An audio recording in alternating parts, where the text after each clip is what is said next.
Hi, my dear children. So, welcome back to the English class. So, in the last class, we took the first part of your fourth chapter, the ashes that made trees bloom. So, I hope you all read that, you have comprehended it, and you all understood the first part also. I hope you enjoyed also. So, now you will be very eager to know the remaining part of the story, what happened later. So, today we'll take the second part.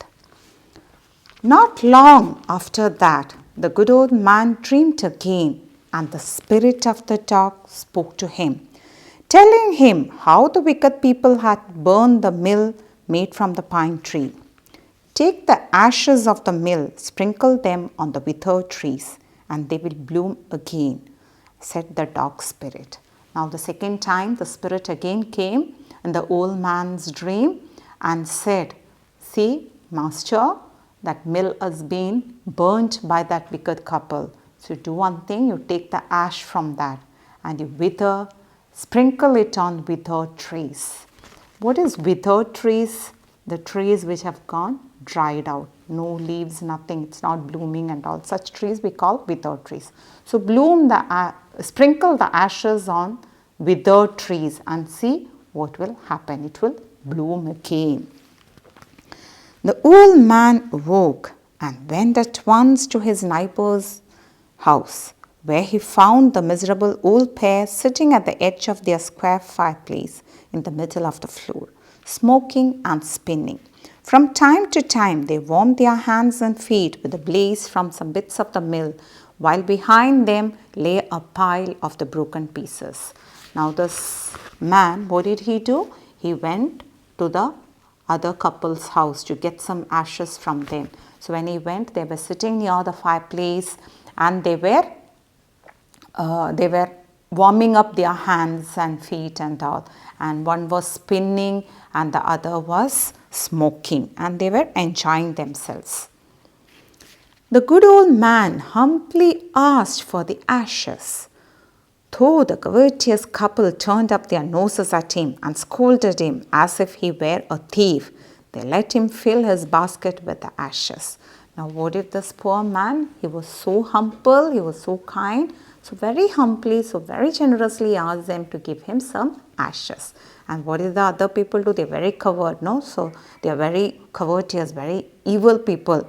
So, they turned their nose, means to show an fall face. That's called to turn your nose. They also scolded the man, but finally they gave the ashes. They asked him to fill his basket with ashes. On coming home, the old man took his wife into the garden. In being winter, their favorite cherry tree was bare. He sprinkled a pinch of ashes on it, and lo, it sprouted blossoms until it became a cloud of pink blooms which perfumed the air. The news of this filled the village, and everyone ran to see the wonder. Now, what happened? This man, after going home, he called his wife, My dear, come, let's see, something is going to happen. They went to their garden. In the garden, there was a cherry tree. It was winter, and you know what will happen in winter? Usually all the leaves will be falling down. The tree will be a bare tree without anything. So, he took some ashes from the basket and sprinkled it on the bare tree, withered tree. And what happened? To their surprise, it was filled with pink blossoms. Pink blooms were there complete on it, and a nice fragrance filled the air also. The courteous couple also heard the story. Now the story spread around the village. Everybody heard about it. People from everywhere came to see this wonder because it's really a wonder. The courteous couple also heard the story, and gathering up the remaining ashes of the mill, kept them to make withered trees blossom. So what did this evil people do, this evil couple? They also heard the story that this old man has made the withered trees bloom with his ashes. So what did they do? They also collected the ashes and kept them with them so that they can also make the withered trees bloom. The kind old man, hearing that his lord the daimyo was to pass along the high road near the village, set out to see him, taking his basket of ashes. As the train approached, he climbed up into an old withered tree that stood by the wayside. Now, what did this old man do? He heard that the daimyo is coming by that street. There's a procession of the daimyo passing through that way. So, this old man, he took the basket of ashes and he went and climbed up and sat on a withered cherry tree. Now, in the days of daimyos, it was a custom when their lord passed by for all the loyal people to shut up their high windows. They even pasted them fast with a slip of paper so as not to commit the impertinence of looking down on his lordship. All the people along the road would fall upon their hands and knees and remain prostrate until the procession passed by. So, what was the custom in Japan and all? When these daimyos and all are passing through the street, the people are not allowed to see them. You know, years back, we also had that custom. In India, it was there, untouchability. When the high caste people is going through the street, what will happen? The low caste people were not supposed to come on their way. They were supposed to shut down inside their house. Same way here also, when the daimyos are passing through the street, the common people, they were not allowed to see them, or they were not allowed to come on to their way. And if anyone is there on the street, what they have to do? They have to prostrate themselves. What is prostrate? Yeah, you have to kneel down and keep your head on the ground so that you can't see anything around you. When you are doing your prayers and all, you will be doing the prostrate. The train drew near. One tall, competent man marched ahead, crying out to the people by the way, "Get down on your knees, get down on your knees." And everyone kneeled down while the procession was passing. So when the procession was coming, one man, a very strong man, he was moving in front of the procession and he was calling out to others, "Come on, move from there, kneel down, don't come in the way of the daimyo." He was calling out. So everybody moved out of the way. Suddenly, the leader of the van caught sight of the aged man up in the tree. He was about to call out to him in an angry tone, but seeing he was such an old fellow, he pretended not to notice him and passed him by. So when the daimyo's palanquin drew near, the old man, taking a pinch of ash from his basket, scattered it over the tree. In a moment, it burst into blossom. Now, I told you the one man was going in front and calling out to the people, but he didn't notice this old man sitting on the tree. But the man who was leading the van, here leading the van means a palanquin.